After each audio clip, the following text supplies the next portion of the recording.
एक लड़की थी जिसका नाम सपना था। सपना की उम्र 20 साल थी। वो किसी शहर में नौकरी करती थी। देखने में वो बहुत सुंदर भले ही नहीं थी, पर उसमें चुलबुलापन जरूर था, यानी सांवले रंग में भी तीखापन, जो सहज ही किसी को भी अपनी ओर खींच लेता था। दिल खोलकर बात करने की उसकी अदा से सबको लगता था कि सपना उसे ही दिल में बैठा ली। सपना अपने गांव से शहर आई थी।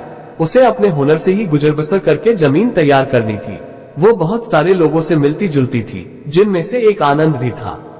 उम्र में वो सपना से करीब 10 साल बड़ा था। इसके बाद भी सपना और आनंद की आपस में गहरी दोस्ती हो गई। सपना काम पर जाती तो उसे लाने ले जाने का काम आनंद ही करता था। सपना को भी इससे सहूलियत होती थी।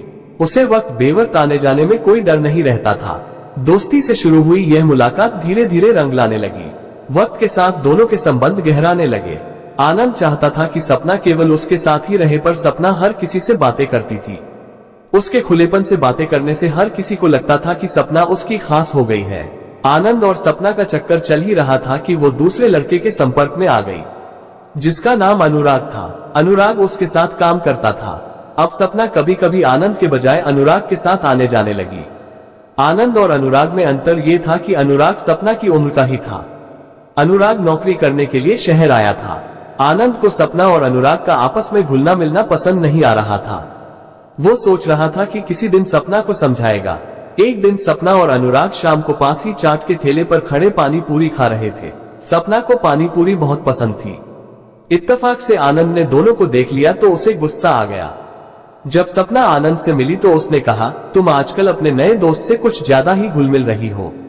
यह मुझे पसंद नहीं है। अगर मुझ में कोई कमी हो तो बताओ, लेकिन तुम्हारा इस तरह से किसी और के साथ समय गुजारना मुझे अच्छा नहीं लगता।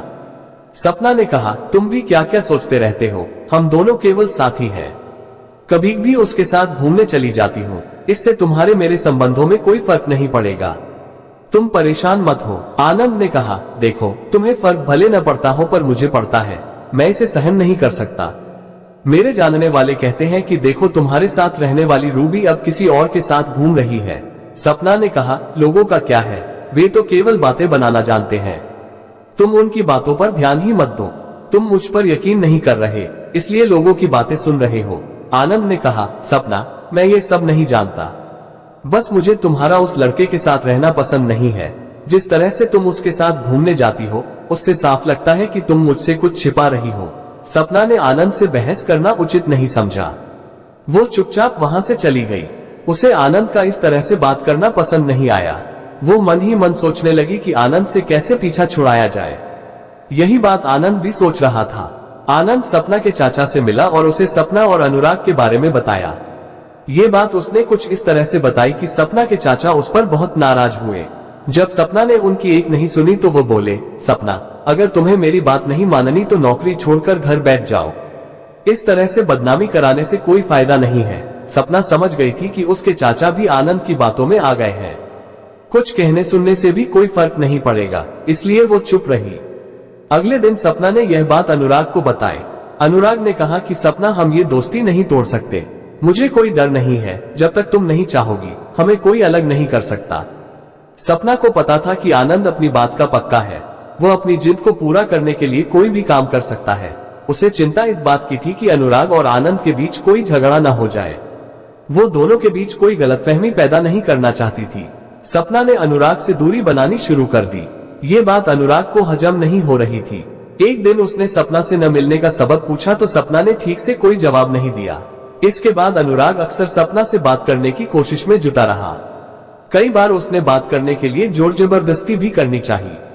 इस पर सपना ने कहा, मैं यह नहीं चाहती कि मेरी वजह से तुम्हें कोई परेशानी हो। बेहतर है तुम मुझसे दूर ही रहो। सपना पर निगाह रख रहे आनंद को लगा कि अनुराग उसकी राह का कांटा बन गया है। ये बात उसने सपना को भी नहीं बताई। आखिर आनंद के मन में अनुराग को रास्ते से हटाने की एक खतरनाक योजना बन गई। इस योजना के लिए उसे सपना की मदद की जरूरत थी, ताकि वो अनुराग को एकांत में बुला सके। लेकिन सपना इसके लिए तैयार नहीं थी। इस पर आनंद ने उसे समझाया कि अनुराग को केवल समझाना चाहता है। इस पर सपना अनुराग को बुलाने के लिए तैयार हो गई। कुछ दिन बाद सपना ने अनुराग को फोन किया और मिलने के लिए बुलाया। अनुराग के लिए सपना का बुलाना बहुत बड़ी खुशी की बात थी। वो बिना कुछ सोचे समझे सपना से मिलने के लिए पहुंच गया। इसके बाद सपना बातचीत करने के बहाने उसे पास के ही एक जंगल ले गई। वहां पहले से ही आनंद अपने साथियों के साथ घात लगाए बैठा था। जब सपना अनुराग से बात करके चली गई तब अनुराग अकेला रह गया। अनुराग को अकेला देखकर सब के सब उस पर टूट पड़े। जब मारपीट में अनुराग बेहोश हो गया तो आनंद और उसके साथियों ने उसे गला दबाकर मार डाला। बाद में शव की पहचान छिपाने के लिए पेट्रोल डालकर उसे जला भी दिया। अगले दिन उसकी लाश जंगल में पुलिस को मिली। पुलिस ने मुकदमा दर्ज करके मामले की छानबीन शुरू की। लाश की शिनाख्त होने के बाद अनुराग की लाश उसके घर वालों को सौंप दी। पुलिस ने अनुराग के मोबाइल फोन की छानबीन की तो फोन में सपना का नंबर मिला। नंबर की डिटेल से पता चला कि दोनों के बीच बहुत ज्यादा बातचीत होती थी। घटना के दिन भी सपना के फोन से अनुराग के फोन पर बात की गई थी। इससे पुलिस को मामले का सुराग मिलता दिखा। पुलिस को अपनी छानबीन में यह भी पता चला कि सपना के चाचा ने उसे अनुराग से मिलने के लिए मना किया था और नौकरी छुड़वा दी थी। पुलिस ने बताया कि अनुराग को धोखे से बुलाया गया था। पहचान छिपाने के लिए उसके चेहरे को जलाने की कोशिश की गई थी। जब पुलिस ने पूरी छानबीन कर ली तो सपना से घटना के बारे में पूछा गया। सपना ने शुरुआत में तो बहानेबाजी की, पर पुलिस ने जब उसे सबूत दिखाए तो उसने अपना अपराध कबूल कर लिया। आनंद पकड़ से बाहर था। बाकी सभी आरोपी जेल भेजे जा चुके थे। सपना का अलहरप दोनों पर भारी पड़ा। एक की जान गई और दूसरा फरार है। पुलिस ने सपना के साथ आनंद के साथियों को गिरफ्तार करके जेल भेज दिया।